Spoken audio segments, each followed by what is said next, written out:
तब सुमंत रावले अर्थात राजमहल में गए, पर राजमहल को भयानक देखकर वे जाते हुए डर रहे हैं। ऐसा लगता है मानो दौड़कर काट खाएगा। उसकी ओर देखा भी नहीं जाता, जैसे विपत्ति और विषाद ने वहां डेरा डाल रखा हो। पूछने पर कोई उत्तर नहीं देता। वे उस महल में गए जहां राजा और कैकई थे। जय जीव कहकर सिर झुकाकर बैठे, और राजा की दशा देखकर वे सुख ही गए। देखा कि राजा सोच में व्याकुल हैं, चेहरे का रंग उड़ गया है, जमीन पर ऐसे पड़े हैं जैसे कमल के जड़ छोड़कर मुरझा गया हो। मंत्री मारा डर के कुछ पूछ नहीं सकते। तब अशुभ से भरी हुई और शुभ से विहीन कैकई बोली, राजा को रात भर नींद नहीं आई है, इसका कारण जगदीश्वर ही जाने। इन्होंने राम राम रटकर सबेरा कर दिया, पर इसका भेद राजा कुछ भी नहीं बताते। तुम जल्दी राम को बुला लाओ, तब आकर समाचार पूछना। राजा का रुख जानकर सुमंत्र जी चले, समझ गए कि रानी ने कुचाल चली है। सुमंत्र सोच में व्याकुल हैं, रास्ते पर पैर नहीं पड़ता, आगे बढ़ा नहीं जाता। सोचते हैं राम जी को बुलाकर राजा क्या कहेंगे। किसी तरह हृदय में धीरज धरकर वे द्वार पर गए।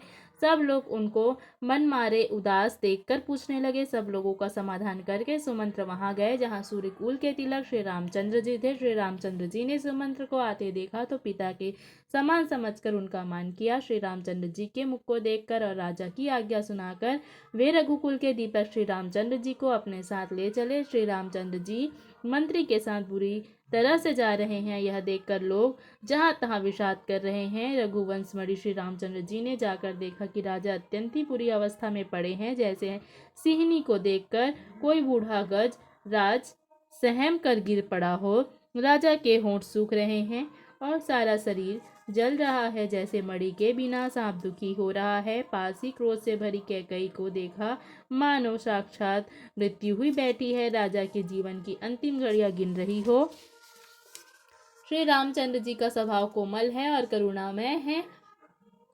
उन्होंने अपने जीवन में पहली बार यह दुख देखा। इससे पहले कभी उन्होंने दुख सुना भी न था। तो भी समय का विचार करके हृदय में धीरज धरकर उन्होंने मोटे वचनों से माता कैकई से पूछा, हे माते, मुझे पिताजी के दुख का कारण कहो, ताकि जिससे उनका निवारण हो उसका यत्न किया जाए। हे राम, सुनो, सारा कारण यही है कि राजा का तुम पर बहुत स्नेह है। इन्होंने मुझे 2 वरदान देने को कहा था। मुझे जो कुछ अच्छा लगा वही मैंने मांगा। उसे सुनकर राजा के हृदय में आघात लगा, क्योंकि ये तुम्हारा संकोच नहीं छोड़ सकते। इधर तो पुत्र का मोह है और उधर वचन। राजा इसी धर्म संकट में पड़ गए हैं। यदि तुम कर सकते हो तो राजा की आज्ञा शिरोधार्य करो और इनके कठिन क्लेश को मिटाओ। कैकई बेधड़क बैठी ऐसी कड़वी वाणी बोल रही हो जिसे सुनकर स्वयं कठोरता भी अत्यंत व्याकुल हो उठी। जीव धनुष है, वचन बहुत से तीर हैं, और जैसे राजा की कोमल निशाने के समान है। राजा ही कोमल निशाने के समान है। इस सारे 7 सामान के साथ मानो स्वयं कठोरपन श्रेष्ठ वीर का शरीर धारण करके धनुष विद्या सीख रहा है। श्री रघुनाथ जी को सब हाल सुनाकर वह ऐसे बैठी है जैसे निष्ठुरता ही शरीर धारण किए हुए हो। सूर्यकुल के सूर्य स्वाभाविक ही आनंद निधान श्री रामचंद्र जी मन में मुस्कुराकर सब दूषणों से रहित ऐसे कमल और सुंदर वचन बोले जो मानो वाणी के भूषण ही थे। हे माता, सुनो, वही पुत्र बड़भागी है जो पिता माता के वचनों का अनुरागी है। माता पिता को संतुष्ट करने वाला पुत्र है। हे जननी, सारे संसार में दुर्लभ है। वन में विशेष रूप से मुनियों का मिलाप होगा, जिसमें मेरा सभी प्रकार से कल्याण है। उसमें भी फिर पिताजी की आज्ञा और हे जननी तुम्हारी सम्मति है, और प्राण प्रिय भरत राज्य पाएंगे। इन सभी बातों को देखकर प्रतीत होता है कि आज विधाता सब प्रकार से मेरे सम्मुख है, अर्थात मेरे अनुकूल है। यदि ऐसे काम के लिए भी मैं वन को न जाऊं तो मूर्खों के समाज में सबसे पहले मेरी गिनती करनी चाहिए, जो कल्प वृक्ष को छोड़कर रेत की सेवा करते हैं और अमृत त्याग कर विष मांग लेते हैं। हे माता, तुम मन में सोच कर देखो, वे भी ऐसा मौका पाकर कभी न चूकेंगे। हे माता, मुझे एक ही दुख विशेष रूप से हो रहा है। वह महाराज को अत्यंत व्याकुल देखकर इस थोड़ी सी बात के लिए ही पिताजी को इतना भारी दुख हो। हे माता, मुझे इस बात पर विश्वास नहीं होता। क्योंकि महाराज तो बड़े ही धीर और गुणों से भरपूर समुद्र हैं। अवश्य मुझसे कोई बड़ा अपराध हो गया है जिसके कारण महाराज मुझसे कुछ कहते नहीं। तुम्हें मेरी सौगंध है माता, तुम सच सच कहो। रघुकुल में श्रेष्ठ श्री रामचंद्र जी के स्वभाव से ही सीधे वचनों को दुर्बुद्धि कैकई टेढ़ा ही करके जान रही है, जैसे यद्यपि जल समान ही होता है परंतु जोक उसमें टेढ़ी चाल से ही चलती है। रानी कैकई श्री रामचंद्र जी का रुख पाकर हर्षित हो गई और कपटपूर्ण स्नेह दिखाकर बोली, तुम्हारी शपथ और भरत की सौगंध, मुझे राजा के दुख का दूसरा कुछ भी कारण विदित नहीं है। हे तात, तुम अपराध के योग्य नहीं हो, अर्थात तुमसे माता पिता का अपराध बन पड़े यह संभव नहीं। तुम तो माता पिता और भाइयों को सुख देने वाले हो। हे राम, तुम जो कुछ कह रहे हो सब सत्य है। तुम माता पिता के वचनों के पालन में तत्पर हो। मैं तुम्हारे बलिहारी जाती हूँ। तुम पिता को समझाकर वही बात कहो जिससे चौथेपन अर्थात बुढ़ापे में इनका अपयश ना हो।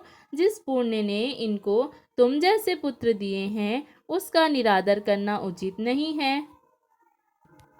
कैकई के बुरे मुंह में ये शुभ वचन कैसे लगते हैं, जैसे मगध देश में या आदि तीर्थ श्री रामचंद्र जी को माता कैकई के सब वचन ऐसे अच्छे लगे जैसे गंगा जी में जाकर अच्छे बुरे सभी प्रकार के जल शुभ सुंदर हो जाते हैं। इतने में राजा की मूर्छा दूर हुई।